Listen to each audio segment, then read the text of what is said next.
let's start. Yeah. Okay, so just a few words. It's a great pleasure to have Surya Parekh here for the speaker series. This is the second event of our winter spring speaker series. Surya is an associate professor of English general literature and rhetoric at Binghamton University.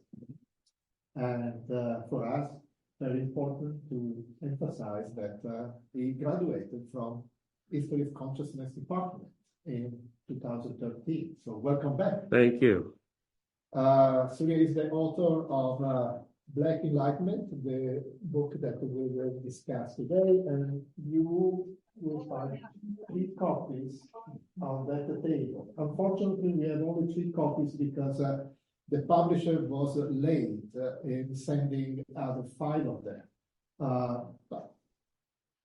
But I will say, interrupt you for a moment, I'm selling them for $20 a piece, so that's about $6 or $7 off the list price. So if you'd like, see me after. Of the old.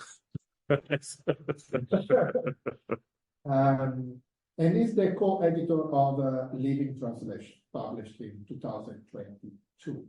He is currently working on a new project that reimagines comparative literature for the Anthropocene. The paper is giving today is on Black Enlightenment. Yes. You have the floor, and thank you for being here. Okay, wonderful. Well, let me say hello to everybody both on the Zoom and here. It's wonderful to see friends and mentors and colleagues here. Let me start by thanking Max Tomba for his very kind invitation to speak in this speaker series. It's a wonderful idea, and it's a real honor for me to be speaking here. Let me also thank Ruby Barnett and Sadie Lynn, especially for handling all of the logistics. And then a really special thanks to Jim Clifford and Judith Asen for hosting me. One of my children finished high school in Santa Cruz, and so when I was at Binghamton, I would fly back to Santa Cruz every month, and Jim and Judith kindly put us both up in their home. And so it's really, for me, it's a real pleasure and delight to be coming back. I am going to begin in a strange way by confessing that I have 2 types of anxieties. Number one, it's my first time speaking at UCSC since I graduated in 2013. And it's a strange feeling of returning. I have this feeling that I have to prove myself now that I'm back. I remember when Lisa Lowe came here in the late 2000s, and her entire dissertation committee was in the front row, and Christine Hong pointed them out. And I noticed that Lisa was much more nervous giving that talk than I had seen her at other occasions. And so luckily my dissertation committee is not here, but there are certainly mentors here from that moment. And so I have that feeling of having to prove myself.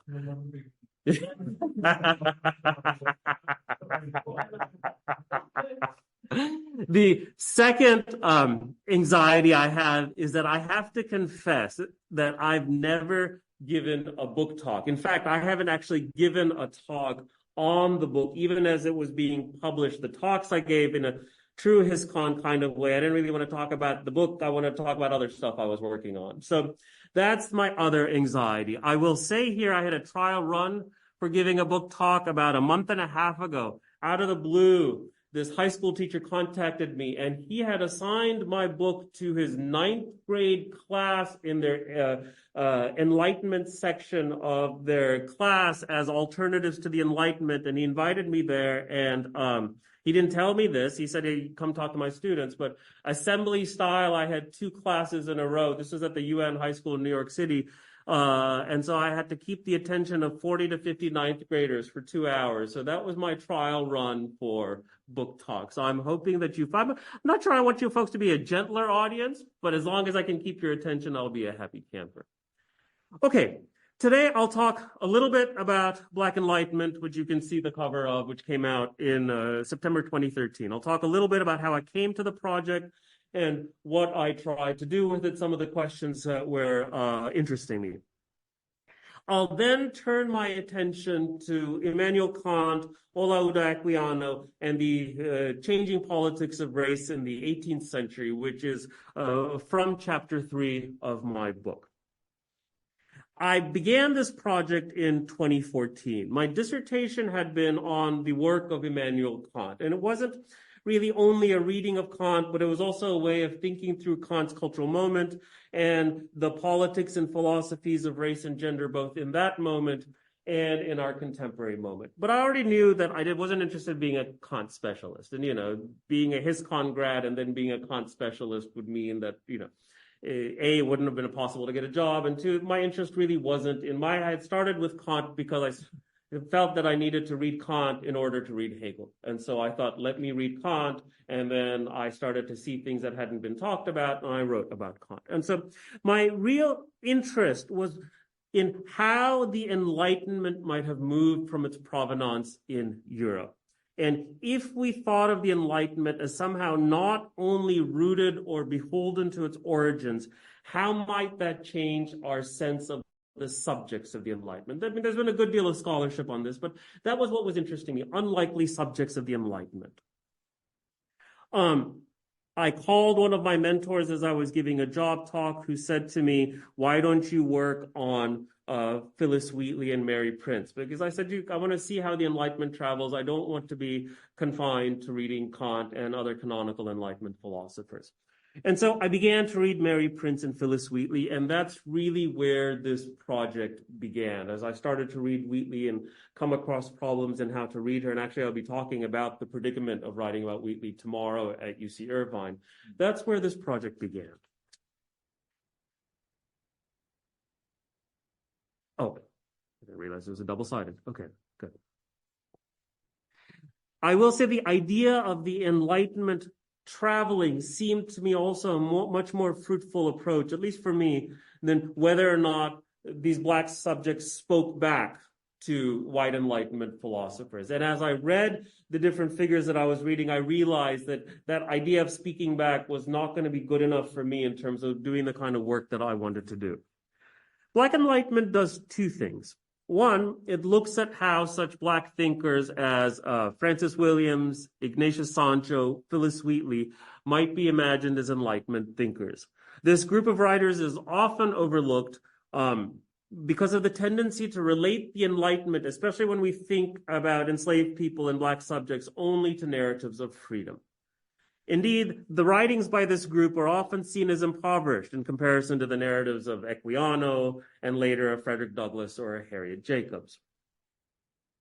Williams, Wheatley, and Sancho in their own moment were the most famous instances of Black subjectivity, or we might say Black genius, in at least the English and German-speaking world, and to a degree in the French-speaking world.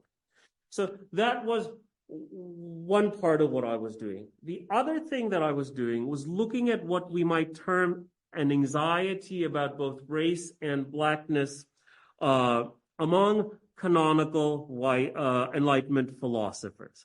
And none of you need photos of human Kant, but I found portraits of human Kant, real portraits, and not the ones that are necessarily circulating, so I thought I would show them to you. Hey, Vilashni. Among David Hume and Immanuel Kant, certainly, but also among others. What I found was that when it came to the Black or African or Afro-descended subject, they couldn't be either fully excluded nor acknowledged, hence what I'm calling anxiety. And this operation of exclusion has sometimes been called foreclosure. The Marx worked a little bit differently when these thinkers considered indigenous people, and that's something, sadly, that I won't have time to talk about today. At the same time, what I discovered, and what the book works with, is the fact that there were real Black subjects behind the marks of exclusion. When David Hume, in his famous racist note to his 1748 article of National Characters, he puts the note in 1753, dismisses a Black man from Jamaica for most likely speaking like a parrot, he's talking about Francis Williams. What's interesting, and what was interesting for me, is when Hume speaks about him, there had been no mention of Williams in print anywhere. And so somehow or other, this news about Williams travels across the Atlantic. Hume adds a footnote to his already published essay. He says in it, in Jamaica, indeed, they talk of one Negro as a man of parts and learning, but 'tis likely he's admired for slender accomplishments, like a parrot who speaks a few words plainly. He revises the note some 17 years later, but leaves this in. And it's Hume didn't tend to revise that much. It's an anomalous note in Hume's oeuvre, belatedly inserted, featuring an uncharacteristically slipshod philosophical logic and really finding no other counterpart in his other published or unpublished writings. Hume's rationale for writing this note 5 years after the initial publication of his essay and for subsequently revising it remains mysterious. The note circulates. It gets a lot of response among British and Scottish authors, but somehow or other it reaches Immanuel Kant. Now, the version of Hume that Kant owned didn't contain, the version that had been translated into German when Kant was writing didn't contain the note. So we have to speculate here, but perhaps Kant didn't read English well. Kant read French well, but Kant certainly did not read English. He loved the English authors, but he did not read them well. And so we can speculate that the note travels perhaps by private translation to Kant. And so, one of the questions for me is, why is this there's a real anxiety and there's a way in which something around Williams is moving among people. Kant distortedly reproduces Hume's note in his 1764 Observations on the Feeling of the Beautiful Sublime. And as he does so, he omits the figure of Williams, unable even to countenance the possibility of a Black Enlightenment thinker. Hume's note on off-national characters and Kant's observations are widely considered to have inaugurated an Enlightenment discourse of race. The point I want to make here, in passing and in much more detail in the book, is that the Black subject undoes the philosophical equilibrium of a Hume or Kant, disturbing their philosophical discourse. And I'll say a little bit more during discussion if people are interested, because, one of the things that figures like Williams and others raise for us in relation to Hume and Kant is, of course, what do we do with marginal texts and marginalia like footnote and notes and other kinds of things? And that's an open-ended perennial question, because not everything in the margins is necessarily important or can sustain the kind of critical attention that one wants to give it. But here, there were enough reasons that I could move with it. Scholars have noticed the contradictions of Enlightenment philosophers on the Black subject. Typically understanding the ideals of Enlightenment conceptions of the human as being in opposition to Enlightenment discourses of race, they've tried to resolve these contradictions either by dismissing these philosophers for their racism or by trying to save them from such accusations. We hear these philosophers were products of their time, or, if you take this piece of their philosophy, it runs ahead of them, and so forth. And, they're not bad arguments to make. What I wanted to do in the book was, rather than resolving these contradictions, I wanted to see if there was a way to read them. That was one of the points I was making, rather than saying, are they racist or not, which to me finally seemed like a stalled question. It's, how can we read them? A tremendous anxiety shows up in white Enlightenment thinking on the Black subject, and this anxiety spans both pro-slavery authors and abolitionists and extends to both moderate and the so-called radical Enlightenment thinking. I mean, my feeling is the same in trying to, I like Shankar Muthu's book, but the idea that we're going to find some radical strand of the Enlightenment that gives us everything we want, in my own reading, I can't see it. So the book has this double related focus. On the one hand, not even on the one hand. Firstly, an investigation of the writings of such Black subjects as Williams, Sancho, and Wheatley, as well as others like Equiano, Jupiter Hammond. And an interrogation of the anxiety about Black subjects that interrupts the philosophical discourses of a Hume or a Kant. The first section of the book, chapters 1 and 2, considers the many attempts by Francis Williams to exercise political subjectivity against efforts by David Hume and Kant to transform the specter of a Black subject through Williams into a foreclosable notion of Black genius. Now, let me just say something here. The three authors I look at all imagine themselves in various ways as citizens. Ignatius Sancho is the only Black man to have voted in Britain in the 18th century. Francis Williams had a certain peculiar status. And, these are just contingent moments that are so interesting. Francis Williams's father, John Williams, in a 2-week period in 1708, a group of Black and Jewish men sent petitions to the Jamaican Assembly for status, and a certain kind of political status that was close to, though not quite, identical to what whites had. And for 2 weeks, the assembly granted those petitions, and then they stopped. And so Williams is one of the beneficiaries because his father managed to get that status. He grows up free. He goes to England. He comes back. He becomes a schoolmaster. There's much more about him. He gets into a fight with the former attorney general. A bill gets brought to strip him of his status. It passes in Jamaica. He appeals to the crown and gets it reversed. So many, many efforts to exercise political subjectivity. And what I look at in the first 2 chapters is how Hume Kant tried to turn it into a foreclosable notion of Black genius. Can there be Black geniuses or not? And the figure that they really raise up over and over is Williams. The skeptical Hume and the critical Kant are perhaps our 2 most rigorous Enlightenment philosophers. And so one of the questions I kept asking myself is, why don't the critical intuitions of their respective philosophies interrupt this kind of operation? Okay. And in reading Hume and Kant, I also considered an intertextuality that traced anxieties about Black subjectivity in Africa and Europe to the earliest texts of Enlightenment, folks like Fontenelle and others. The second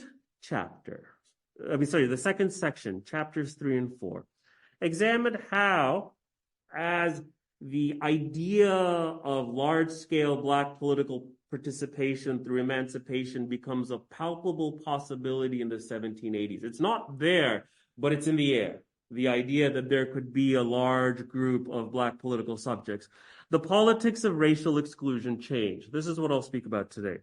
Many white abolitionists shared with Enlightenment thinkers and pro-slavery advocates a fear of multiracial polities in Europe. There are many, many schemes of sending free Black populations to Africa.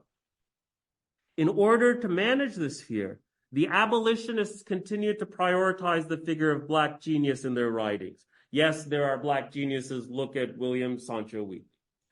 While pro-slavery planters changed emphasis from Black genius to the predication of Black people as bad political subjects, lazy, criminal, needy, and therefore unfit for citizenship. Such change, as I'll discuss today, could accommodate exceptional Black thinkers and a certain notion of humanism while still endorsing large-scale exclusion. The politics of Black racial exclusion, distinguishing between so-called good and bad subjects, as we all know, continues to resonate for us today. Okay, the book concludes with Phyllis Wheatley, and Wheatley for me stands as a kind of limit to the book's project. She was enslaved when most of the writings she did the writings of hers that we have were mostly written while she was enslaved. Her writing, Sancho's writing, Williams' writing, and we don't have much. There's not a lot of historical detail. The writings appear impoverished, overly religious, complicit, and not political enough compared to the robust narratives that we see in Equiano and others. The lack of available historical detail complicates this situation. My book takes this problem as its point of departure, and it reads Black writers writing before the mainstreaming of abolition and the publication of Equiano's narrative. It stages the impossibility of imagining the Enlightenment, from the position of this Black subject for whom the Middle Passage is a condition of entry. It also articulates the limits of this staging, what Gayatri Chakravarti Spivak calls transforming impossibility into the condition of its possibility through intellectual labor. So, in a nutshell, what I'm trying to do is I'm trying to imagine the interiority of these subjects, some of whom were enslaved, and writing. This is those of you, and I know there's folks here who work on the enslaved, know it's a difficult task to access the interiority of the enslaved. You know, and indeed in her forthcoming book on W.B. Du Bois, Spivak shows how in Black Reconstruction, in that chapter 5, The Coming of the Lord, Du Bois stages his own inability to access the interiority of the slave. He says, look, imagine if you were chattel one day and all of a sudden you were free, and he can't quite do it. And he's only born 3 years after the end of the Civil War and 5 years after the Emancipation Proclamation. So it's an imaginative task.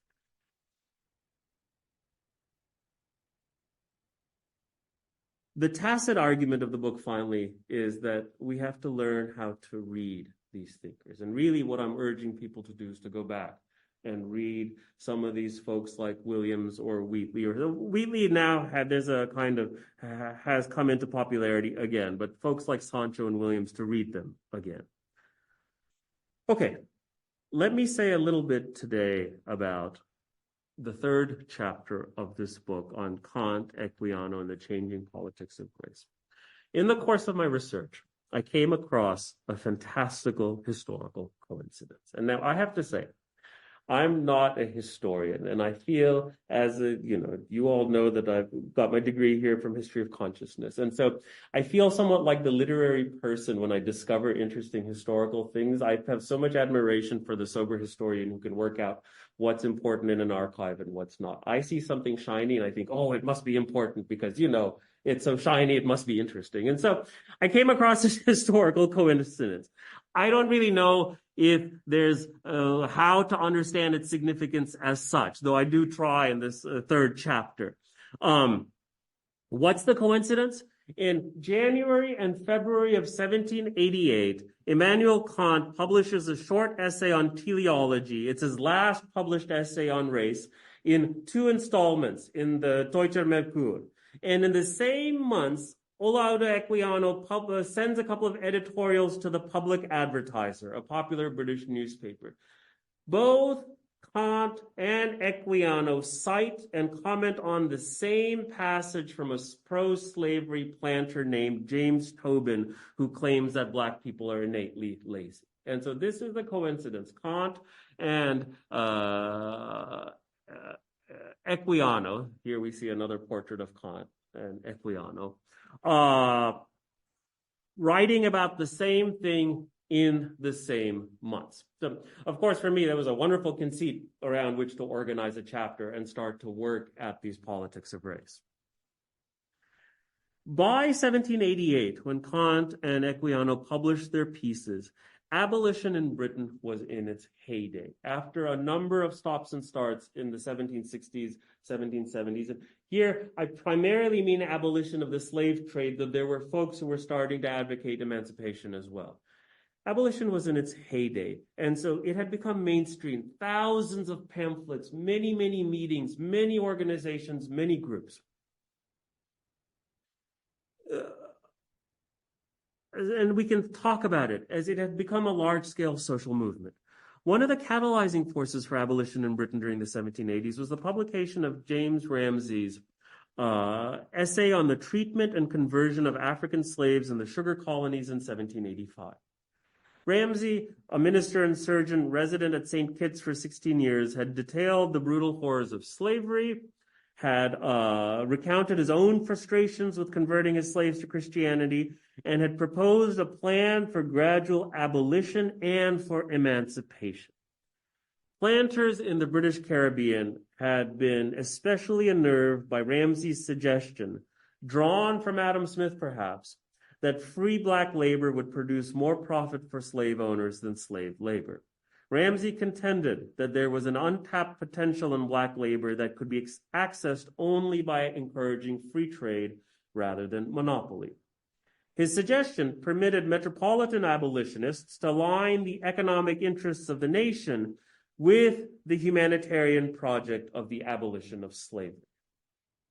And although Ramsay had proposed gradual abolition, his proposal implied ultimately the possibility of free Black British subjects in the colonies and in the metropolis.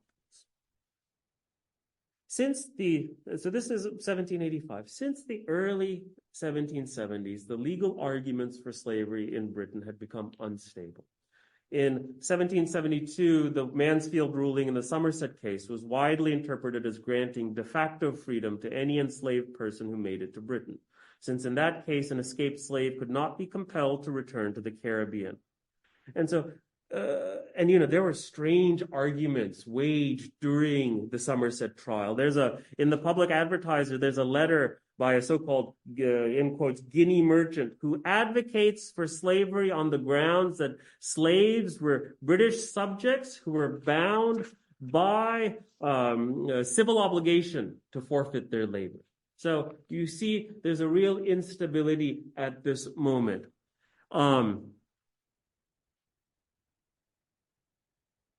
And so the possibility of Black British subjects, as I've said, was on the horizon and in the air. A year after Ramsay's treatise, James Tobin's, it's got a long title, Cursory Remarks upon the Reverend Mr. Ramsay's Essay on the Treatment and Conversion of African Slaves in the Sugar Colonies, was published.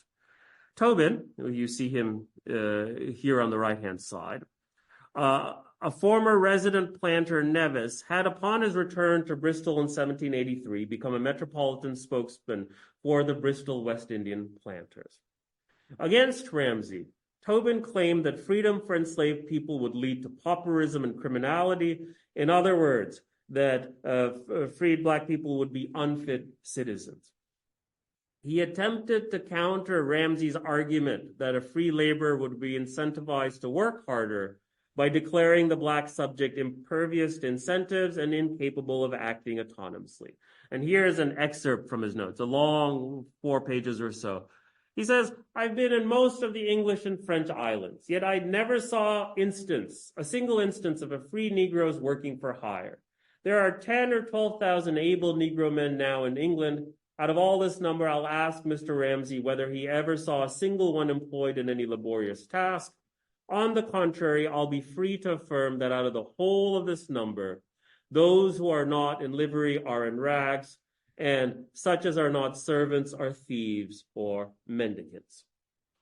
Now, this racist argument against Black freedom was combined with his apparent endorsement of humanism against Enlightenment theories of race. So Tobin also writes, it's never been pretended that the slaves were in any way inferior to their masters. And this apparent contradiction has led some commentators to suppose that Tobin's argument for slavery is largely made upon economic grounds independent of racism. I, of course, argue instead that Tobin represents the changes in the politics of race and the rhetoric of race employed by the planters during the 1780s. A typological claim of innate or natural Black laziness supplants the argument that the presence of Black genius implies innate or natural Black reason, and thus centralizes a long-standing derogatory discourse of Black idleness into the definitive predication of a new politics of race. So the idea that Black people, the racist idea that Black people are lazy, had been there for at least since the 1600s, but as a secondary feature of these arguments. And now it's centralized into the definitive predication of the politics of race. Okay. And for Tobin and for the Grenadian planter Gordon Turnbull, whose apology for slavery a year later also responds to Ramsay, Black freedom is a threat to the social order, supposedly empirically verifiable by the large groups of supposedly unemployed, idle, free Black paupers in the metropolis and the colonies. Tobin and Turnbull also capitalize on a fear of miscegenation, a fear shared by white abolitionists. And this fear extends into unreason. One of the incredibly grotesque superstitions circulating among the white British public during this time was the belief that if a pregnant white woman saw a Black beggar, this would result in either miscarriage or the birth of a Black baby. So we see all kinds of rumors flying around. And it's in this context that the slaveholder portrays himself as a humanitarian, in quotes, a caretaker and guardian to his slaves, promising to maintain political and sexual order in the colonies and the metropolis. Turnbull thus contrasts the wretched living conditions of free black people in London with the supposed comfortable life of slaves in the colonies. And we know the brutality of slavery in the Caribbean. The slavery debate reaches Kant through Matthias Sprengel's Beiträge zur Völker- und Länderkunde.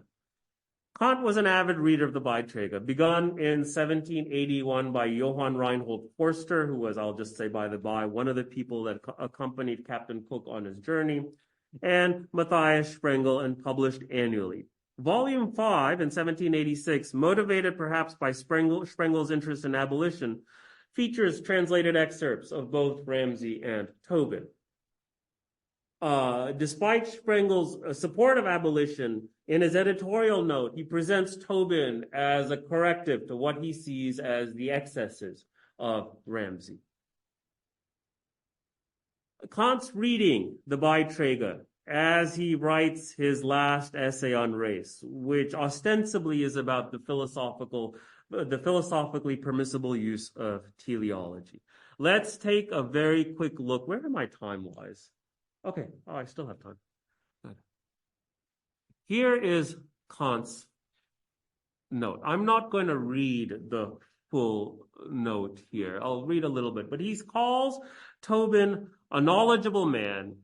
He really more or less ignores everything that Ramsay has to say. You see the bolding is in the German in block emphasis. And you see free and labor and faculty bolded here. Following Tobin, Kant too suggests that the black poor, in his words, prefer the misery of servitude over the possibility of autonomous manual labor. This framework, and then he finally says, about halfway down, should one not conclude from this that in addition to the faculty to work, there is also an immediate drive to activity, Trieb zur Tätigkeit, which is independent of all enticement and which is especially interwoven with certain natural predispositions. Okay. This framework of drives recodes the long-term impact of oppression and slavery as a quantifiable drive that naturally precludes the exercise of freedom by non-white subjects in Europe and the Americas. And so the changed argument for slavery in Tobin finds a kind of philosophical sanction in Kant, although Kant never explicitly discusses slavery in the essay itself, which is why folks have said, oh, look, where does Kant really talk about slavery? Now, I don't have time to really go into detail in terms of a reading of this, but I want to point something out, which is the textual strategies at work in this note. In some of the work on Kant that he wrote near the end of his life, Paul de Man identifies aphoretic moments in Kant's philosophy, where he can't quite make the transition where he can't quite argue for the transition from the aesthetic to the moral. This happens in several key places in the Critique of the Power of Judgment and also in his early text, Observations on the Feeling of the Beautiful and Sublime. And what de Man says is that in place of argument, Kant wins the assent of his readers through a kind of pleasurable textual play. Words start to move, and we see a kind of poetics in place. De Man's argument is a little complicated, and I'm happy to get into it in the discussion, but not here. But in the book, I show how this textual play also surfaces when Kant talks about race, especially in the Observations, and to a degree here in this note. In the German, and you can see it, I've bolded. What we see is that the German word for Arbeit, labor, or Arbeiter, labor, sentence after sentence, until we finally get to Trieb and Antrieb, drive and impulse. It's like the letters are getting rearranged sentence after sentence sometimes, so that we move from labor to compelled, Treiben, tramp, Treiber, drive, trieb, and finally impetus, antrieb. Second, Tobin's remarks here are glossed within indirect reported speech, so that the transition from Tobin's remarks to Kant's therefore looks seamless. And Kant makes changes on Tobin, even as he says he's citing Tobin, but we can't see the distortions because it's an indirect speech. The passage invites a reading as if its theme of Black laziness were entirely self-evident. And the play of letters for the 18th century readers German reader gives a certain kind of pleasure there. And so this is one of the things in the book that I think about a little bit. This is connected to the anxiety around race that we see in a Kant or in a different way in a Hume. And so if we read carefully with attention to rhetoric, we see the unease that the Black subjects produce in Kant. This textual play, as I said, for de Man, seems to pop up whenever Kant is trying to work out access to the ethical. And often it's when the limits of his philosophy won't let him, but he wants to make the transition. We can also ask, this essay is written 1 year before the Critique of Judgment, and in its opening couple of paragraphs and its ending couple of paragraphs, Kant cites both he's just revised somewhat the Critique of Pure Reason, and he talks about it, and the Critique of Practical Reasons just come out, he talks about it. So why don't the intuitions of the critical philosophy interrupt this note? The drive that he mentions here, this immediate drive to activity, this is the only place in Kant's entire oeuvre where he mentions such a drive. It's nowhere else at all. And so, again, I'm not going into an extended reading, but we have to keep asking ourselves, what is this anxiety that Kant starts to work in a way that's not the way we would expect him to otherwise, inventing drives, making distortions, and so forth. Let me now turn briefly to Equiano. So this is Kant's take on Tobin. Let me turn to Equiano. I think most of you in the room know who Equiano is, but those of you who don't, Equiano was born in 1745, possibly in Nigeria. There's been some controversy about the authenticity of the birth that he claims. That said, we know he was a slave in the maritime world of emerging mercantile capitalism, and the story of his careful economic management he buys his way into freedom. Buy his freedom is well known. It's described in his narrative that gets published in 1789. He becomes devoted to the cause of abolition in the 1780s. And I'll just say by the by, an unintended consequence of the abolition movement was that he becomes the first English author of any color to go on a book tour after the publication of his narrative. Prior to the publication of his narrative, Equiano is involved with a group of Black British abolitionist men who had become politically active in London, publishing letters in newspapers and writing accounts about slavery. In at least 5 letters between 1787 and 1789, a varying number of these men signed their names under the title, The Sons of Africa. And in 1788, Equiano starts publishing in prominent newspapers under the name Gustavus Vasa, the name he was given by his last master. And he publishes a series of letters written with him only by himself, supporting abolition. In these letters, Equiano claims rights for the enslaved, and it advocates a strong multiracial polity. In a pair of letters, I'm going to blow this up so you can see the public advertiser here. Here we go. Yes, this is. In the January 28th and February 5th, 1788 editions of the Public Advertiser, Equiano reviews Tobin and Turnbull's pro-slavery tracts. Addressing himself directly to Tobin and Turnbull, Equiano defends Ramsay while condemning the planters. He portrays them as warped products of British education and Christian living, and criticizes their duplicity. He turns their racial rhetoric around, drawing on biblical sources to paint the planters as, I quote, not superior to brutes which understand not, nor to beasts which perish.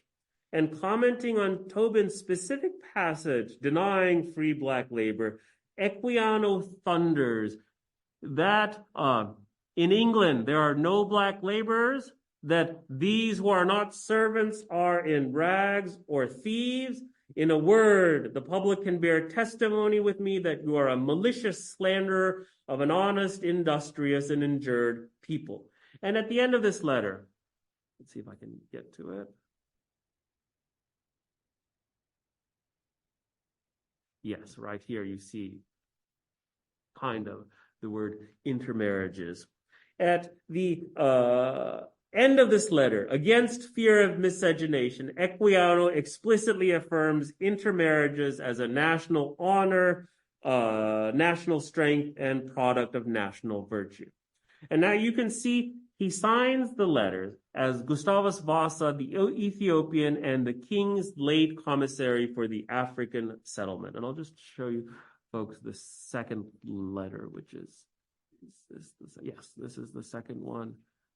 And again, you'll see the signature right here, the Ethiopian and late commissary for the African settlements. Okay.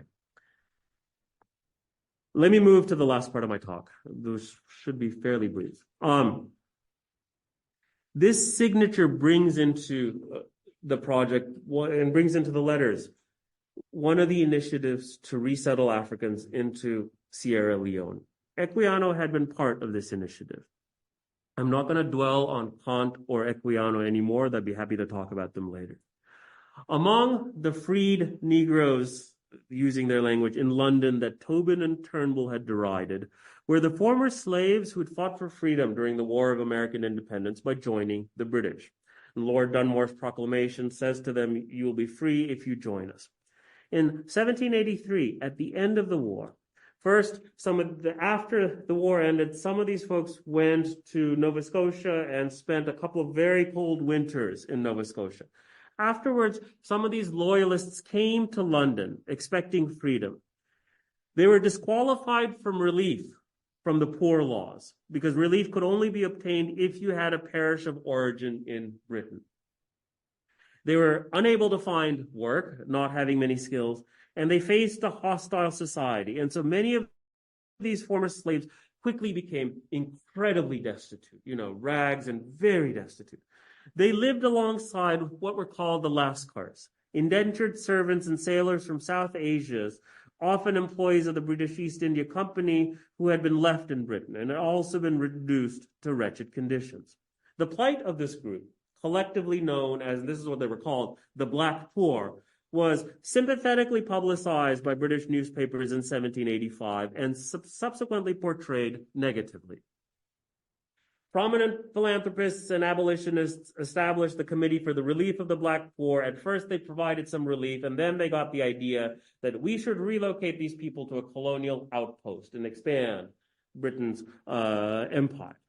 After some deliberation, Henry Smeathman's passionate intervention led to the selection of Sierra Leone for the new settlement. Now, Smeathman had he's one of these awful kinds of figures. He had been to Sierra Leone. He'd gotten very sick. He knew that it wasn't the best place to be. He really wanted to win the contract to transport all of these folks from London to Sierra Leone because there was a good deal of money involved with it. And so he argues over and over about how rosy the soil is, how wonderful the settlement is, and so on. Ironically, he wins the contract but dies before the journey begins. The project faces many hurdles, not least of which was the fear by the Black Poor that they would be re-enslaved upon landing. Remember, these were formerly enslaved people from the 13 colonies who had ended up in Britain. In 1786, Equiano, with the backing of powerful men, was appointed commissary for this project and tasked with procuring supplies. And this is really, we can say in a certain way, Equiano is doing small kinds of jobs, working for wine traders and others. This was his big job. Equiano's tenure lasted less than 5 months and was beset by controversy with the white superintendent, John Irvin. Subsequent to his dismissal, Equiano waged a very successful and public battle for lost wages. And as this is happening in 1787, after a series of false starts and interruptions, a motley group comprising free black settlers, some of whom were accompanied by white wives, Lascars, skilled white artisans looking for opportunity, along with their families, and 4 white doctors established a settlement in Sierra Leone. It was a disaster from the beginning. Illness, not enough food, not enough planning. And so already by 1788, while Kant and Equiano are writing publicly about Tobin, the settlement at Sierra Leone had been greatly reduced due to illness, lack of provisions, and desertion. To the dismay of their benefactors, as things got worse, some of the black poor, the 3 white doctors, and some of the white artisans, because of their fluency in English, took jobs with nearby slave traders. By 1789, the settlement was destroyed by a neighboring ruler in retaliation for hostilities with the British. These free black settlers suffered the costs and displacement of war, the racism and lack of opportunities in metropolitan London, and terrible hardship in Sierra Leone. They were, in addition, beset by illness, inclement weather, hunger, and changing administrators appointed by the Committee for the Relief of the Black. In Kant, and this is my conclusion, we see how the failed efforts by the black poor to claim economic and political freedom enter into a modern discourse of race in a footnote through the figure of this hidden drive that asserts an innate black laziness. And as I said before, nowhere else in Kant's oeuvre does he mention this drive. The efforts by Equiano and other prominent singular black abolitionists powerfully challenged the racism of both slaveholding planters and the metropolitan abolitionists, many of whom favored repatriation schemes. In fact, there is a second settlement in Sierra Leone that began in 1795 that survived. They favored these repatriation schemes, no doubt out of a fear of miscegenation and also out of a general horror of races of color. So these abolitionists are passionately against the slave trade, but they don't want free black subjects in their polities. Equiano's calls to promote interracial marriage in order to strengthen the nation and his imagination of black freedom through capitalism were formed within these circumstances. Yet, and this is where I end the chapter and where I've tried to end today, we also have to ask, what are the limits of those conceptions of freedom? How are we to reread those diverse actions that stand at the limit of these determinations, described as primitive, lazy, criminal, needy? We don't have anything more about the black poor besides a few mentions here or there, and that's it. And on this score, we might also reread the circumstances that occasioned James Ramsey's own public life as an abolitionist. Ramsey had been, and Tobin seized upon this, frustrated at inculcating his own slaves into Christianity when he was in St. Kitts through benevolent treatment. Benevolent treatment didn't seem to work, and none of his slaves wanted to convert. And they weren't really doing the work he wanted them to do. So what does he do? He finally resorts to paying others to enact a brutal and violent discipline that included selling so-called unruly slaves. Ramsey's unease at being a harsh disciplinarian finally led in 1777 to his return to England. And in his treatise, he writes of his retreat to England, where he could indulge the feelings of benevolence without regret. Moving away from actual engagement, he then writes the book that, to wide acclaim, catalyzes the abolitionist movement in England. And there's a good deal more to be said about these politics. But this is where I will end. I will say just quickly that I had hoped to talk a little bit about the compatibility of humanism with black laziness goes back much further. And in the chapter, I talk a little bit about Peter Kolb's Caput Bonae Spe Hodiernum in the early 18th century, which describes the Khoikhoi at the Cape, the indigenous folks who were there, as both the ones at the Cape as lazy and in need of coercion in order to work, and those in remote areas away from him as contented. And so he both affirms an emergent capitalist determination of the human, sounds its Christian critique at the same time. And the reason I talk about it is this is a text that influenced both Kant's idea of black laziness and Rousseau's idea of the noble savage. I can't go there now, but I'll certainly be happy to talk about it. Thank you very much. Any question or comment? Well, thank you for the talk. That was really, really interesting. I was hoping to say more about Phyllis Wheatley because you set things up. I think if I heard you correctly, you talked about Wheatley alongside Williams and Sancho as important subjects of the Enlightenment, and suggested that there was something really interesting in their work and Wheatley's work in particular that was framed differently than in pursuit of freedom and might be an alternative perspective. So I thought you were going to end there. Yes. So if that's still relevant. No, it's absolutely not.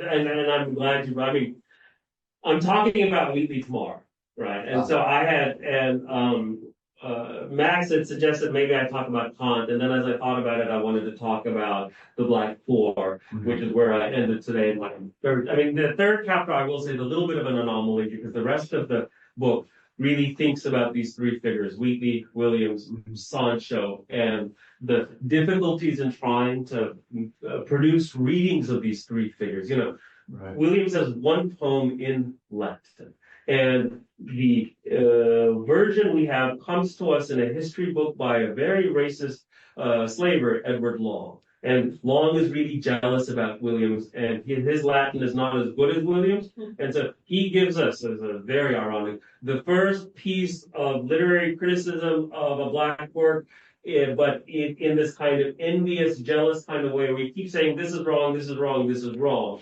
And you realize quickly, oh no, this guy is completely wrong. But the thing is that his translation survives long enough that people think that Williams is doing something different than he is. But we have only one poem. Sancho, we have these letters filled with wordplay, which has frustrated people all the time. Fine. Wheatley, I mean, as you probably know, Eric, there's now, there is, why am I forgetting his name? The wonderful new biography of Wheatley that just came out 2 years ago, and his name was on the tip of my tongue, and I've forgotten it. There's Honor H. Jeffers' book of poetry on Wheatley. There's been a bit of a Wheatley revival, but Wheatley, the trouble for us with Wheatley is that the book of poems we have for her, she publishes while she's enslaved, and then as the book comes out, 2 weeks later, she's manumitted.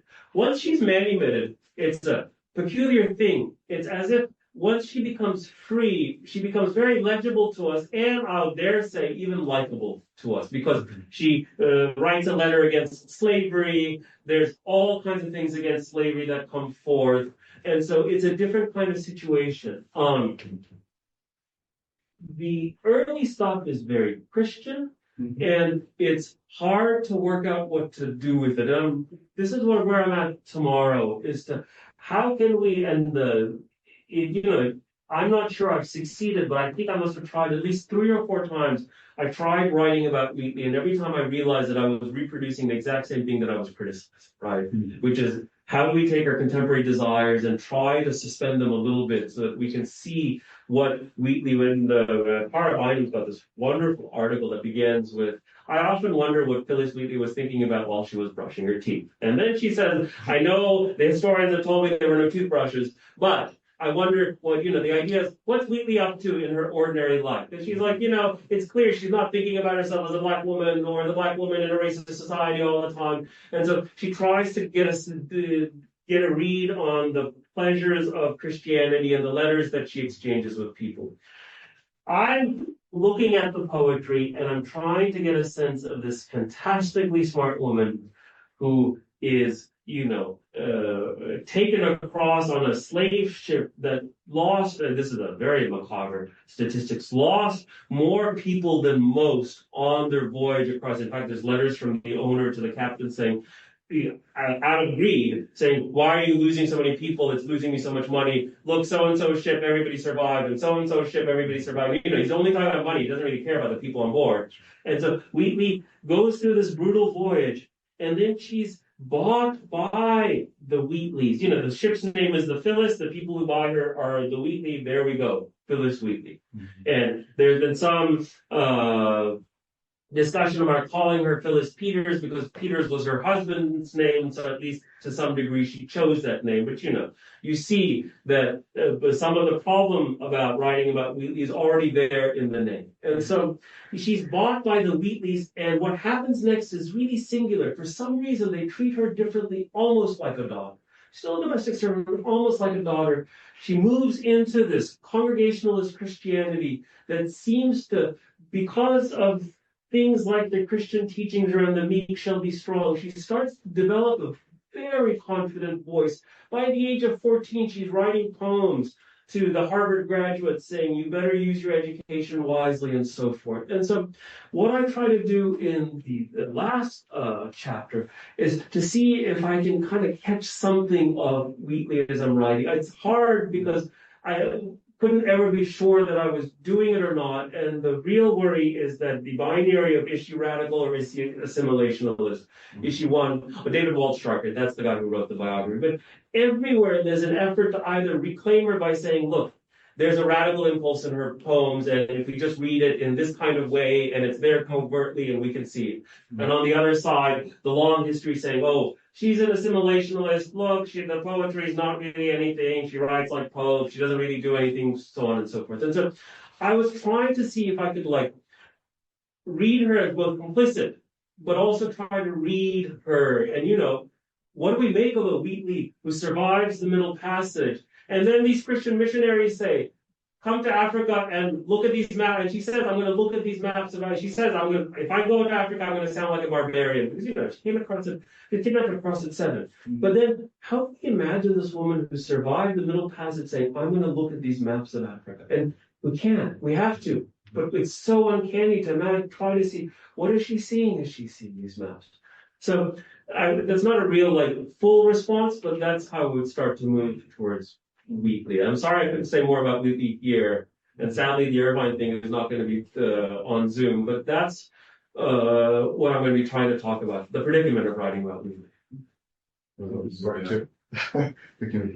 Thank you so much. Bye, Nathaniel. Wonderful to see you. James and Nice. Surya, thank you for that. You said something provocative right near the beginning. I'm wondering if you would perhaps unpack it a little bit. You said that thinking about how the Enlightenment has traveled is better or richer, or you prefer it anyway, to thinking about Black subjects speaking back. And I wondered if you would say, it invites a question having to do with what are the limitations of, say, the speaking back modality, which I'm sure you don't dismiss as such, but nonetheless, what are its limitations? And then what are the added value that the travel metaphor can bring? Sure. Anyway, I was wondering if you would say a little more. Sure, happy to. Absolutely happy to. I think that idea of speaking back, we certainly see in an Equiano or certainly a Douglas. It's very present. What happens as a result, though, is that the early stuff becomes hard to read because they're clearly, Sancho's not really speaking back. There's one letter to Lawrence Sterne where he says to Sterne, can you add something about slavery in your next volume of Tristram Shandy? And what we end up doing is we end up valuing those limited instances here or there. And it's hard to then get a read on hard to get a sense. Jupiter Hammond, for instance. Jupiter Hammond was an enslaved man in New York. And at 76, he writes the first published sermon directed towards enslaved people. The whole thing is about how you should, one, learn to read, but two, you should obey your master, not because you're obeying more powerful men. You don't want to be a man pleaser, but because it'll make you a better Christian. And it's a complicated thing because he's using Christianity to try to craft an alternative. It's an available discourse for him to craft an alternative position. It's not at all the same thing as the white evangelicals saying, believe in Christianity and be obedient. He's actually trying to craft a whole system. And he says at one point, he says, I want the younger slaves to be free, but what am I going to do? I'm 76. Who's going to look after me if I become? And he really puts into relief the difference between economic and political freedom. You know, what's he going to do at 76 if he's all of a sudden free with nowhere? And there's not the kind of infrastructure that's there 100 years later, certainly not there in the 1770s, 1780s. And so, you know, but trying to read this stuff then, the one poem by Williams celebrating the new governor of incoming to Jamaica, Phyllis Wheatley's poems, I needed some other way. And really each figure I looked at, it was through the reading of them that something like a method started to suggest itself. I couldn't come in with anything and say this, this, and this, because then they just seemed, all of them seemed extremely impoverished. But how is this the travel of, so let me, of the Enlightenment? Let me get there. So as I'm reading them, you know, and this is where you kind of come to the heart of it. It was clear to me that Wheatley, Sancho, Williams, others were reading the same kinds of folks as the Enlightenment folks were. Certainly, you know, Sancho and Wheatley are translated by people like Blumenbach and others, and so they're circulating. Voltaire talks about Wheatley, they're circulating in the Enlightenment discourse. But I wanted to see, was there a way to imagine them as subjects of the Enlightenment? Wheatley is the hardest, but Sancho and Williams not so much. And how does that change her? So it's not as if I already had an already recognized sense of the Enlightenment that was then traveling from one to the next. So I wanted a more ephemeral sense of, if I think of the Enlightenment as not so rooted to the canonical folks or the radical folks or whatever, and I can think of the fact that there's shared reading practices, that the figures are circulating, how does, from my reading of these figures, does that let me start to reimagine the Enlightenment? Now, obviously, I can't, off of this little bits of work, say, oh, now the Enlightenment is X. But I can take a foothold and say, look, this starts to let me rethink what the promises of the Enlightenment might have been without committing myself to this version, that version, or the other. And so there, the idea of traveling, but traveling without necessarily knowing what exactly was traveling, was what was moving for me. So that I didn't have to limit myself to saying, oh, well, Wheatley says this, like such and such from the Enlightenment. So it was really trying to say, can I take the Enlightenment away from Europe without, you know... In turning it into a simple export. Exactly. Exactly. Okay, so we have my question and then Vanita. I have three very short questions. Oh, I promise. Shall I write them down? Yeah. So the first one is about anthropology. What was anthropology in the 18th century? Okay. Because what I remember, Kant in his lectures wrote that anthropology is a way to deal with common opinions. So it's not a science in the yes, like the critique of the pure reason. Yes. Is how do we address opinions? Sure. And how can we discuss opinions Sure. in our class? Sure. So basically, it's also true that Kant's anthropology was for teaching. Sure. Is their lectures. Sure. And then just a footnote, he's also said some mean things about Italians and oh, absolutely, absolutely. So it's absolutely. But again, you know, one say, but that was the kind of a common opinion that Kant is discussing with students. That goes into my second question. And the second question is, to what extent Kant's statement that we have read and we discussed today are compatible with his larger theoretical framework. Yeah. So at the time, the bigger conversation, and I think it was actually it was about race, but at the same time, it was about ideas and Enlightenment and universalism. Some of these discussions were about monogenesis or plurigenesis. Sure. So monogenesis of the human race as a one single origin, and Kant sided with that. Yes. And then I would say racists were claiming that no, there are multiple origins, and for that reason races are incompatible. Yes. So the point, I think, Kant sided with the monogenesis was because it was compatible with his idea of a humanity as an idea. Yes. Is a practical idea. This is where we have, so basically the origin is the end. Yes. I think Kant didn't care so much about what is the origin. The point is the origin is given by the fact that we think of humanity as a goal, as a something that we have to realize. Yes. So then again, yes, there is this and that, but how can we play together this gigantic theoretical work and is a statement? Sure. And the third question is, I think it's also related.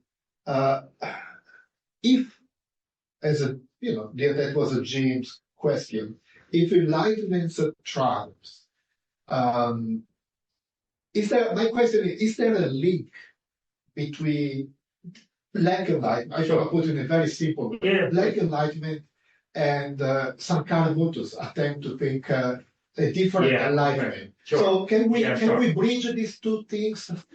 Andy, what was the second thing? Sankaramoto wrote he wrote a book whose title is Enlightenment Against Empire. Yes. Oh, yes.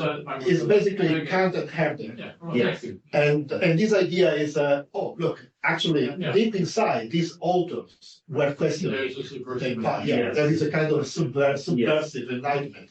So the question, can we try to, is there a way to bridge, to link these different trajectories so in a way that we can gain something? Sure. Okay, good.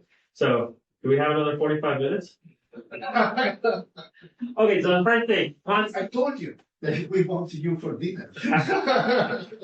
Okay, I've written down your questions. So the first thing, Kant's anthropology. Now, Kant lectured on geography and anthropology. Geography is entire career starting from 1756. I would say by the by, 1762 and 63 when Kant publishes the Observations. He's a job seeker. He's 39. He has no job. He's teaching 5 classes at a time. He's writing these identical letters to Catherine the Great and Frederick the Great saying, so-and-so has died. I think, look at how much I've published. You need to put me in this position, right? So that's there, but so he's teaching a lot. And he teaches geography in the 1750s, 1760s, 1770s. He's one of the folks who starts teaching this new science called anthropology about the human in a different kind of way than the critical philosophy. Now, the anthropology that we have, the best way I can think of it is it's like a self-help book. It's really like a self-help book. There's instructions there on the best way to have dinner parties. And the best thing to do, you start with the weather because everybody knows something about the weather and then you move around. And so it's a mishmash. And in the beginning, he says to his readers, and this is why I also think of it as a precursor to the self-help, because he says, each of you should just read one piece that interests you and then all of you should get together and talk about it, right? So it's not even lecture notes. It's anthropology in the philosophical sense of human cultures and customs and this is and that's, but the philosophy of the human, what makes the human the human.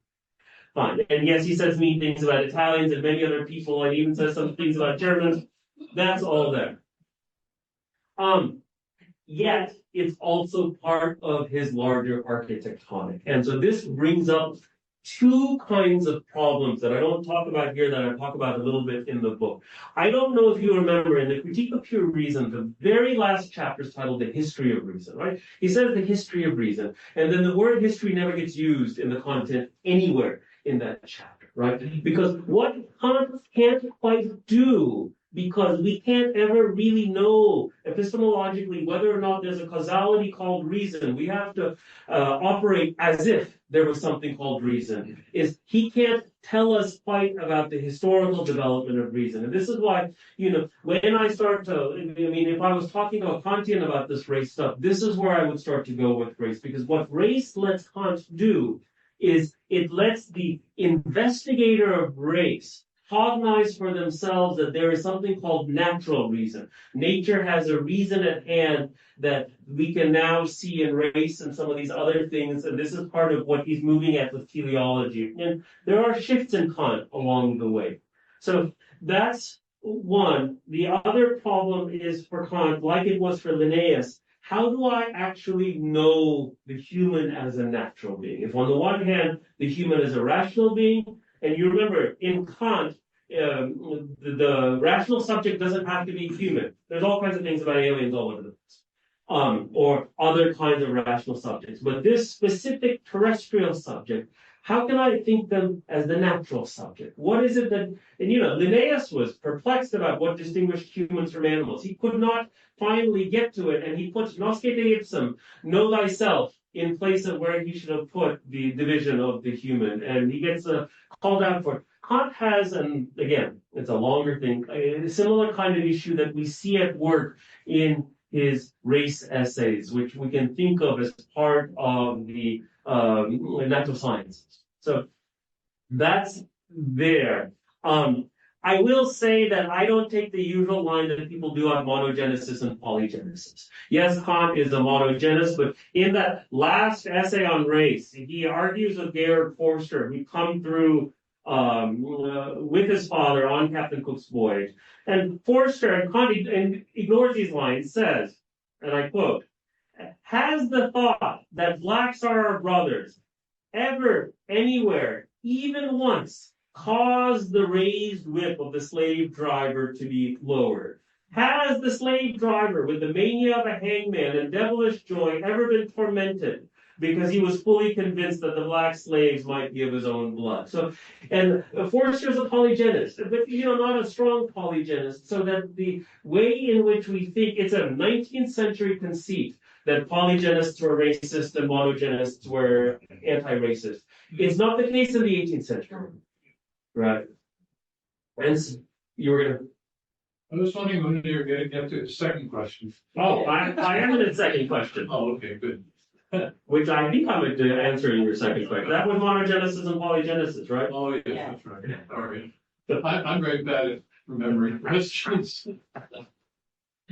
So that's, the question about his larger philosophy, this is a hard question. I do feel that there's a way in which we could read the critical philosophy, and it doesn't necessarily need to be changed by race. But the subject of the critical philosophy is the rational subject, not the human being. And as soon as we get to the human being, we can't ignore what Kant has to say about race. And so that, I think, is a problem. And I'm not sure how to, this is why I said I didn't want to go with the either dismissing Kant or just saving Kant by saying something. And the kinds of distortions he makes, the textual strategies he uses, suggest that there's more afoot than something simple, and his own role in, his first two essays on race, Kant's not taken seriously at all by the scientists of the day. They think he's an armchair scientist. They criticize him. They lampoon him. He tries again. The third essay on race gets some uptake, and people start to respect him as actually somebody who has something to say about race. The third thing you have to say about Shankaramuthu and the Black Enlightenment.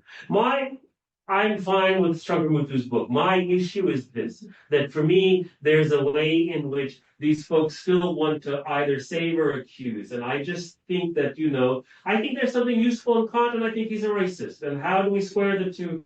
That, for me, is the question. I'm not sure that I fully see the kind of radical enlightenment that Shankaramuthu said. I can go into detail about the specific arguments, but I don't quite, yes, I can take the Diderot, and there were others, and yes, some of them wrote things that were passionately against slavery, but some of them are like Ramsey, right? I'm going to move away from engagement, now I'm going to write this thing that's politically wonderful, and off it goes, right? I think one has to kind of work these figures in both their own normality and now to see how to work with them. So I'm not sure that I want to necessarily say the radical enlightenment and disenlightenment, or, whatever. The various ways Jonathan Israel's got his own version of this, of how to do it. And Nick Nesbitt does it with, and I really don't see this at all. Nick Nesbitt does this with Haiti. Oh, the slaves were the heirs of Spinoza, and without reading Spinoza, they move. Why do I need Spinoza right here to say this? And on the one hand, and on the other hand, copies of Diderot and other things running around in Haiti at the same time. But but so was the fact that the folks who came to Haiti from West Africa came from Dahomey and the Congo, and they had some level of martial training in those places. So that one has to, I think, work in the kind of thick textuality and history history of these moments to work at what's going on rather than turning them. Haitian Revolution becomes an example, French Revolution becomes an example, and then we say, oh, this was the Haitian Revolution was a real manifestation of the whatever Declaration of the Rights of Man. Yes and no. That's, I think, this is where I am not so, I can't go the way that Shankar Mukti does. Anita? I think we're struggling with how to pose the question. Just trying to get all my thoughts together. Thank you for the talk. It was really interesting. I'm going to put this crudely. Please. Because it's just easier. The way I heard you talk was that in some ways it was, and argue with me why it isn't, because I'm sure it isn't. Some ways an exercise in inclusion. Right, Okay. here are marginalised black figures Yes. who I want to include, hence the Black Enlightenment, Sure. right? They were left out because they weren't taken seriously. So part of my question is, why do we want to do that? Sure. Right? And that question is partly located in a broader body of literature that is sort of challenged the periodization, right, as itself, Sure. as a particular political exercise of the Enlightenment. Sure. So you begin with the Enlightenment, Sure. which has everything packed into it, Yeah, right, sure. that I think all of us want to critique. And then you say, there's a thing called the Enlightenment, and then we want to add these people who are excluded from this Sure. thing called the Enlightenment. So I guess my question is twofold. Why do we want to sustain this category of the Enlightenment and connect with that? Why do we then want to do an add-on? And I don't think that's what you do, but if you could clarify Yeah, we have how you're not doing that. Let me ask you a question. Yeah. What would you use besides the word enlightenment for something like that moment? I mean, it's a fair question. Yeah. No. It's an absolutely fair question. And I don't think I've got a good answer for you. Yeah. I think part of what I'm interested in is the recognition of, is that debate around periodization. Sure. What politics does Sure. it do? So it's not about rejecting. Sure. Right?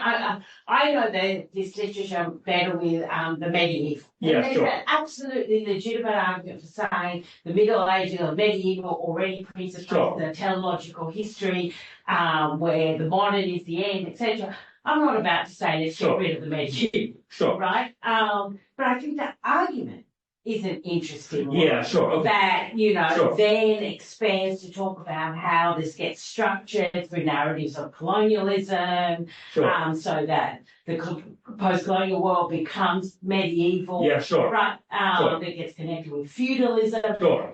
So this isn't an answer about getting rid of or finding Sure. an alternative. It's a political, critical intervention that shows that there is a whole lot of stuff that gets smuggled in. Yeah, sure. Sure. Okay. So that's where I'm getting That's- at. This isn't a crude, That's how. why are you talking about the So let me try to, and if you don't feel like I'm responding, do say so, please. So let me try to respond. It's a very nice question. On the one hand, as we all know, the Enlightenment is something that's kind of amorphous, and we can't, how to draw the box around it. Who knows? I mean, we do it in our classes, we do it Yeah. elsewhere all the time, right? Yeah.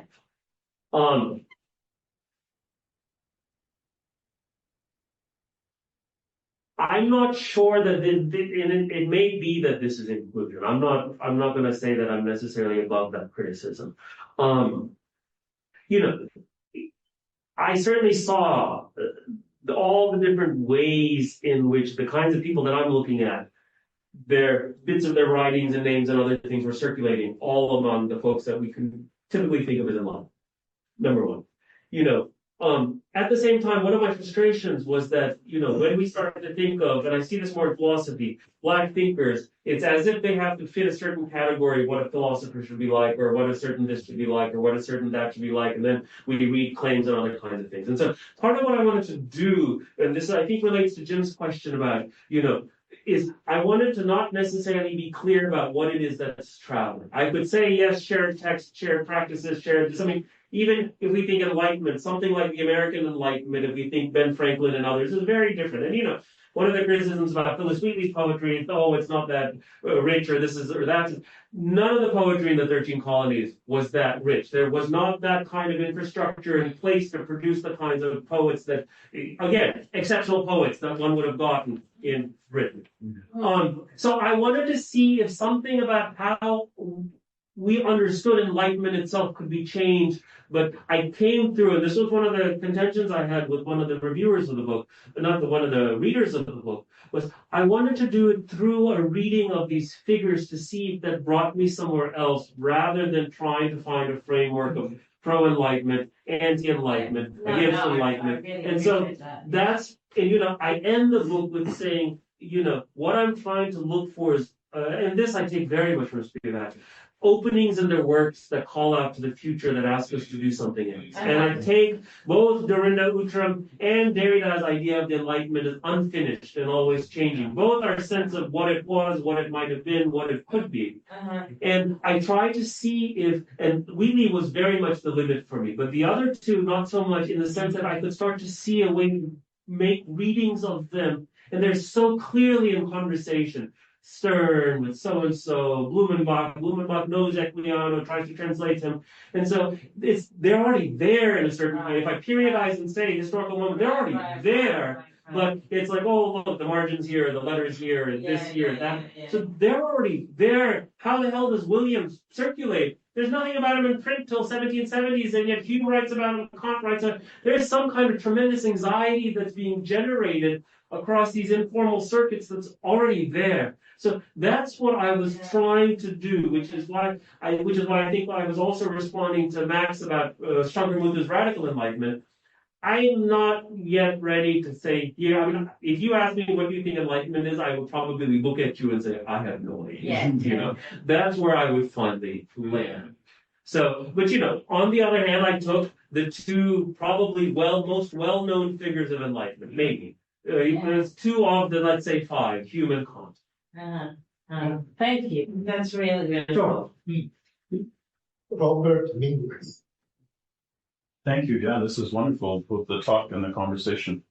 I want to maybe push you to take another round about because I'm also interested in what is enlightenment, but also what is the relationship specifically between enlightenment and what you called at the end of your talk, the modern discourse of race. Sure. Because I assume that you're starting with the truism that it's not simply that Enlightenment thinkers as individuals were racist, the sort of banal truism of that, or that the broad culture of Enlightenment, in terms of just a set of cultural practices that were shared, codified also existing racialization. But that conceptually, that the concept of Enlightenment is in some way or another connected to modern theories of race. Sure. So and then coming on more explicitly in the response to the question about polygenesis and monogenesis, that I was expecting some kind of story about how, to me, when I think of like the mid to late 1700s, the big debate is that from the standpoint of non-Western peoples is a kind of damned if you do, damned if you don't problem, a genuine dilemma that the people like Hamann, Herder, Humboldt are making arguments like that humans are fundamentally in a deep way cultural creatures that are transformed by their environments, both their cultural environments and also their climate and physical environment. So differences between humans are the result of that long process of acculturation. And that seems like racism and the most extreme version of that is the polygenesis argument, is sort of biologically from different origins. But then the Enlightenment thinkers come along and say that's racist. All humans have certain underlying general properties which are common to them qua human. But the thing that makes that generative of the modern theory of race is then it turns cultural and environmental differences into a kind of norm deviance model. That everybody's one human race, and then all differences have to be ranked in some kind of normative deviation model. So Prussians are not just different from, say, people in Sierra Leone, but the difference between Prussia and Sierra Leone is like a difference between the future and the past. It's a kind of norm of deviance sort of. And then that's why Enlightenment thinking, ironically, it's increasingly universalistic aspirations. Its rejection of polytheism or polygenesis is what generates the later 19th century biological racism, because then it becomes this kind of norm deviance model. So the question I guess I had was like, could you say more specifically when you say the modern discourse of race in this period, what are you referring to? And what is its conceptual connection, in your view, to the Enlightenment, such that there would be a Black Enlightenment? If that's an oxymoron, one version of that argument, if you see what I mean. Okay, no, that's a wonderful question. I have to say, it's nice being pushed by all the political theorists here. And I will say that, being something like an interdisciplinary / literary person, you push me to a concept and I start to feel like I go into the exceptions to the concept. So let me start with the problem and then move from there, right? So for instance, Kant has all of these lectures on geography, and he talks about race there, but race there means non-human animals, not human beings. And in those lectures, he has read all kinds of things about Africa, and he has this real thick sense of the differences among different peoples in Africa. He's reading all of the stuff he's teaching about. And then comes 1764, his observations, and yes, it's a popular text, but there he writes a single thing: the Negroes have no feeling that rises above the British. And then we get to his essays on race as he's trying to, and so there's a real tension between, we know that there's all of these things that he's read, and yet as he starts to conceptualize, a lot of that stuff seems to fall away. Why? And Kant's not a stupid man. Why? That's one of the places where I began. I think that and Herder himself has a Herder says different, certainly the period when he's very in with Kant, and then later, I am also suspicious of the move to claim, even as I am more or less cool with Herder's idea that there's no such thing as race and there's a spectrum and so forth. Herder has his own kind of things that he says. I don't see, these folks are, what's the right word? They're players in their own cultural moment, where some of the especially popular things they're writing are also circulating. I am not, and I'm trying to see if there's a way that I can, when I say the modern discourse of race, it's in a very ordinary kind of way. And that is that most historians of race, as far as I know, understand something like the modern concept of race to begin with, sometimes Francois Bernier, and then moving on really with Kant's essays is where we get something like race in the modern sense, something inherited, 4 or 5 races, so on and so forth. That's where it comes in. So this is why when I said, inauguration of a modern discourse of race, that's really all that I'm thinking of. It's different than the kinds of things about inferiority and things that were happening before. It's really with Francois Bernier moving forward that we get something like a concept of race. And at the same time, we get anxieties. Fontenelle, who was Bernier's junior, in his first, and I can't remember it's in the book, but I can't remember he's the one about the modern and the ancients. But the first version of this essay that he wrote, he despairs of ever seeing any, what he calls the Negroes or Laps, right? The Sami people, Africans, as ever being able to produce books. Even as he says that reading reduces differences of blood and other things. So what he's saying is he's asserting that there's a first order of where you are environmentally that determines you, and reading can get rid of almost all of those differences. That's what he's saying. It's a very interesting thing, way before Montesquieu or the 18th century or anyone. And then 10 years later, he writes a text saying, I hope one day I'll see Black and Sami, Lap authors. And he posits the Native American as the subject of philosophy 400 years in the future, right? So this, I'm not sure. I know what the canonical story is, but I'm not. And what I end up doing is I get into, I suppose, for lack of a better word, into the weeds. And what I realized is that the story that can be told and the kinds of stories that are told seem to be different. And so then I get a little bit, it's hard for me to say this is the conceptual model inheritor and then this in Kant, because there's so much changing that's going on. The moment itself is changing. If you trace the visual culture of the time, you go from, like Peter Kolb's book, the first images of the Khoikhoi are as orderly and having dwellings and shelters and having culture and other things. Then the images 15 years later for the same book are wild Africans dancing. Then sometime later they get even wilder, and then finally by the end of the 18th century, what happens? There's a solitary figure as if it's an entry in a scientific table, right? And so there's all kinds of changes. So I think where I'm struggling is to try to give you like a direct response. Yes, it's like this, because I have trouble drawing these kinds of concepts. I don't know if that helps, and if you want to push back, please do. No, I don't know if I want to push back. I guess I think that, yes, there are, of course, it depends a great deal on what scale you're talking to, right? At some level, you're talking within a single text or on a single page, you can see drift of concepts and whatnot. And then as we sort of scale up to a higher level. But if the point is to think about how this impacts things, for example, like imperial policy, sure, or policy around like abolition of slavery. Sure. I always think, for example, like to draw the contrast most starkly, right? Sure. That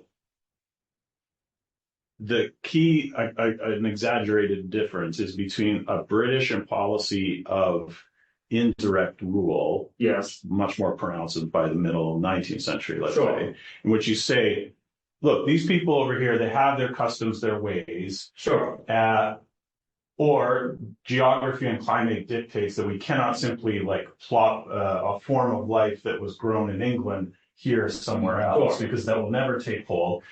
That sounds racist from one perspective, because they're arguing these people will never be real Englishmen. There's no way you can ever make them Englishmen because they're just too deeply acculturated into something else, or because their geographic location prohibits it. Sure. And then on the other end of the spectrum is the French La Mission Civilisée. Sure, absolutely. Says, that's you Englishmen, you're racist because you think that they can't become like us. So what we should do is directly apply, they'll become French citizens, we'll impose French standards of education, make them learn French, and we'll completely transform them into Frenchmen. Sure. So that's what I mean by the sort of damned if you do, damned if you don't problem, because from the standpoint of the non-Western person, it's like either you are different but inferior, or you're equal, but only equal in the sense of like a potential Frenchman, like to become. And so it's getting out of that trap of figuring out how can you assert that peoples can be different without immediately thinking that difference is ranked on some kind of like axis of evaluation, a singular axis of evaluation. And that has real policy implications for things like imperial policy or slavery. Sure. And to me, the struggle over the concept of enlightenment is very much a struggle about how to implement these basic questions of like, do people who live in Jamaica, are they capable of full English education and subjects? Sure. Or are they to be relegated hopelessly as different? And that those are, like I said, from the standpoint of the people from Jamaica, maybe two bad options, but they're very important differences in terms of the long arc of imperial policy over that period. Okay, good. I'm glad you said that, because I think this is a question. This is a matter where I think the disciplinary differences matter, right? So for you, it's scaling up and the difference between the English and the French, for example. But yeah, fine. It could be whatever you want to put it. That's fine. For me, I think of, okay, what's the relationship between the policy and what's hegemonic, and what are the interruptions? So, for instance, and who the hell are we talking about when we talk about the non-Western person or the non-Western person in Jamaica? Are we talking about the maroon groups? And there's different compositions between the different maroon groups and the way that they move, So, for instance, there is near continuous revolt from about 1640 to 1738 in Jamaica by maroon groups. And at different times they're involved with helping catch runaway slaves, and at different times they help people escape, right? There are in the Jamaican Assembly, as different planters come in, different schemes are espoused. If we go to England and the Board of Trade and their policies at the time, the British India companies or the various other companies, what they're doing, there are different schemes espoused by different people. And so this is where I moved. Yes, something is hegemonic, but I couldn't say if I looked at the kinds of things that I was looking at that, everybody thinks like that. Even among the policymakers, there's real differences among the policymakers, French, English, what have you. Same thing, a Wheatley circulates among a Voltaire or an Henri Grégoire or others, and they put her to different uses for the politics that they're up to. And so, for me, Jamaica is a good place to think this stuff through because there are different waves of people coming from the west coast of Africa. There are the maroon communities. They have their own politics. One of the maroon leaders doesn't want anybody in this group speaking anything but English because he wants to keep control over them. And there is a Jamaican assembly that's rattled, and there's changes. I mean, when the attorney generals and when the different Jamaica has so many different governors coming in, new policy, new policy, new policy. Sometimes the metropolis agrees, sometimes they're against it. And so this is where I go with this stuff. And then I look at the singular instances. Francis Williams is singular. This is not a generalized way. 2-week period, his father gets status, he's able to do the things he's able to do, and he starts to write, and he is a schoolmaster, and he's born into a better situation than the one he dies in. Slavery gets harsher across his lifetime. So this, as I say, I think this is a disciplinary difference because I'm a little less interested in the scaling up the concepts. I'm more interested in the interruptions and how that might change something without us having to say ahead of time, this is that or something else. Thank you. Sorry, great to see you. Sure. Thank you. Bingo. Do we still have time? Yes. Yeah. Okay. Well, thank you for the talk. The broadened my understanding of enlightenment quite significantly. I'm a historian, and I read like Kant studies given, right? So Kant does not think there's one single enlightenment. Sure. Right? Yes. It's many, many small enlightenments. Sure. In that sense, I don't too much think along the line of a race, but more along the lines of civilization and barbarism. Okay. Especially when people was talking about, how they gradually discovered a lot of the history in Central Asia, especially all the information they collected from East Asia. Sure. And then now the idea is that different parts of the Enlightenment thinkers then will have to conceptualize the world differently. Sure. And how the information came in and how they place within this, what the Roberts call a norm default model, right?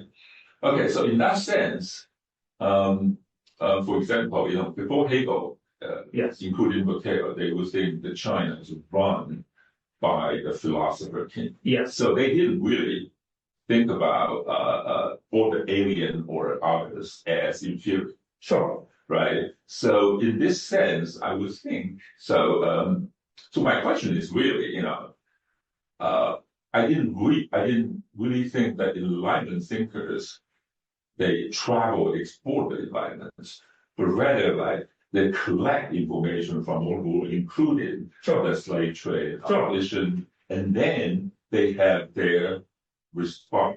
Sure. Right? Because for information from most of East Asia, it came from the missionaries. Sure. And most missionaries, they care about whether or not the Chinese people believe in God or not. Sure. They're atheists. Yeah, sure. But Enlightenment thinkers, especially Leibniz and Voltaire, they didn't care about that. No. right? They want to think about this in terms of how they run and how the culture run the society. Sure. So in this sense, I'm thinking that Enlightenment thinkers were a response of different part of the information from different part of the world. Sure. And therefore, they were not unified or coherent. Yes, sure. They were fragmented in their response of a different parts of the world. Sure. So I am trying to ask you that in that case, you still think about Enlightenment travels. Okay, that's helpful. It's a nice question. I like to see that the same question has popped up 2 or 3 times. And I have a feeling I'm going to give you the same kind of response, but I'm going to try not to. And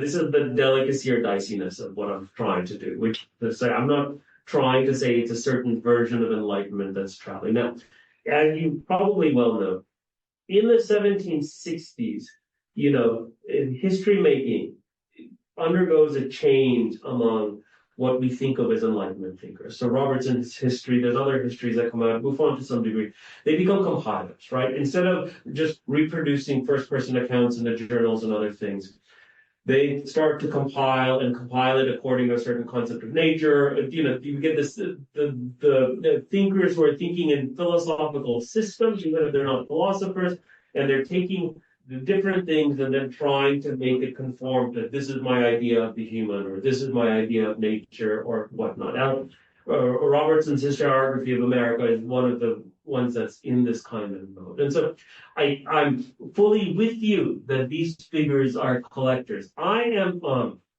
not necessarily claiming that these figures also travel. No. What I want to say is something about, at the end of the day, something about that moment, however we put it, and for the multifactorial kinds of influences and causes we can give it, we get something that some of the people involved call enlightenment. And, Jonathan Israel's got a very nice section of all the different kinds of folks involved, and it's not just the people that we know of, the names that we know of, that we can think of as involved in it.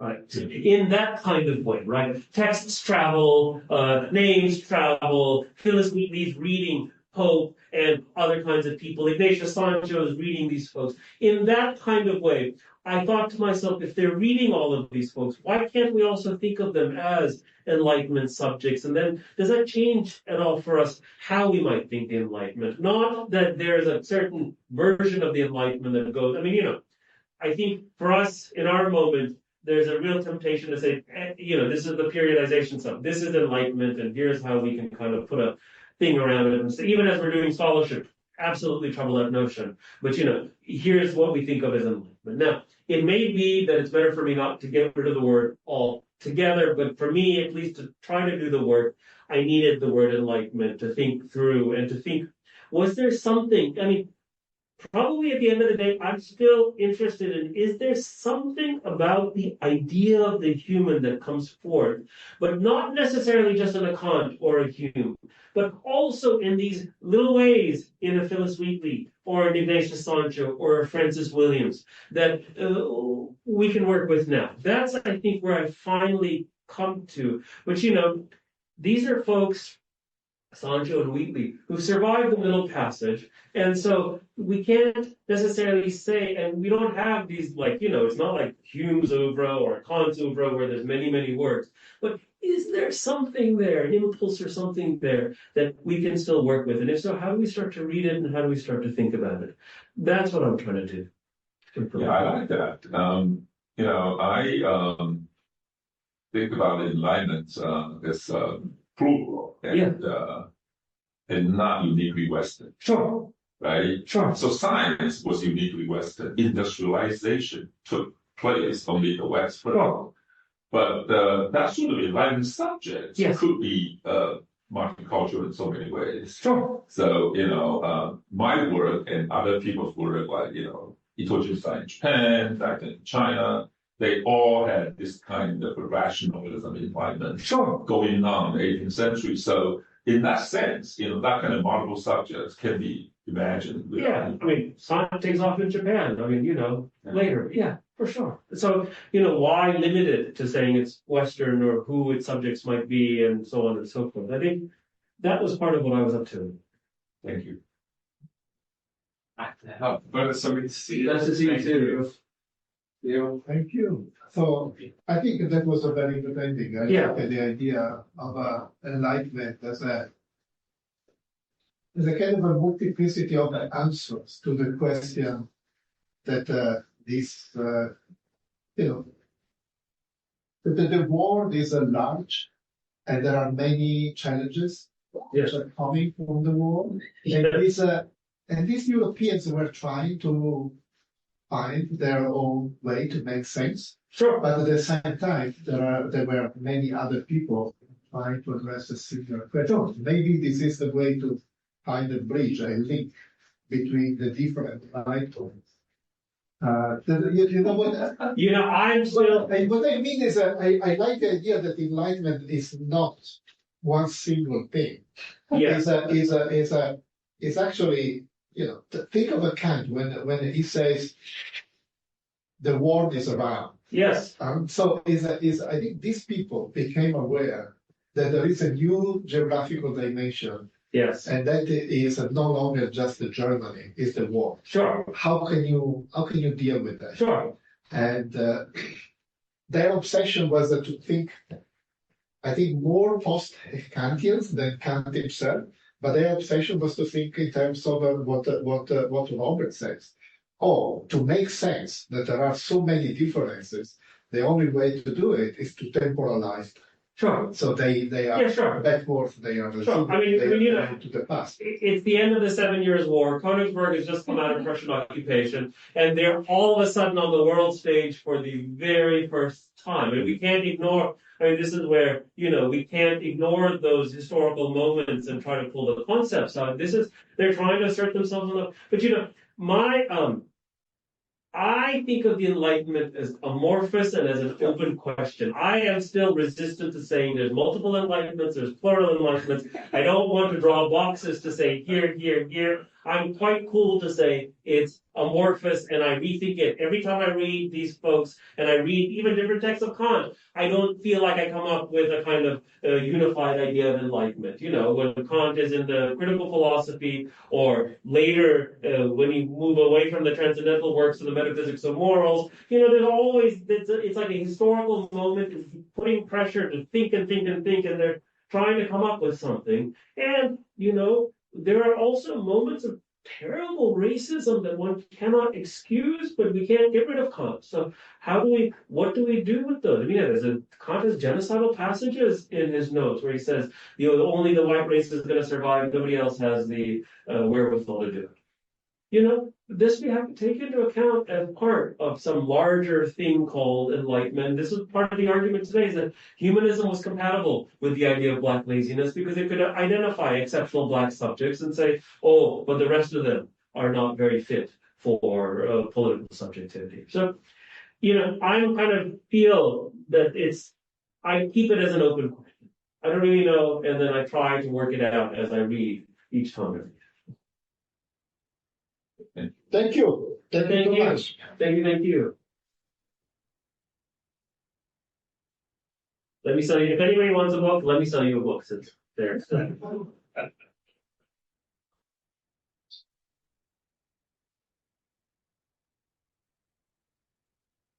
Myself. Thank you. Nice to meet you.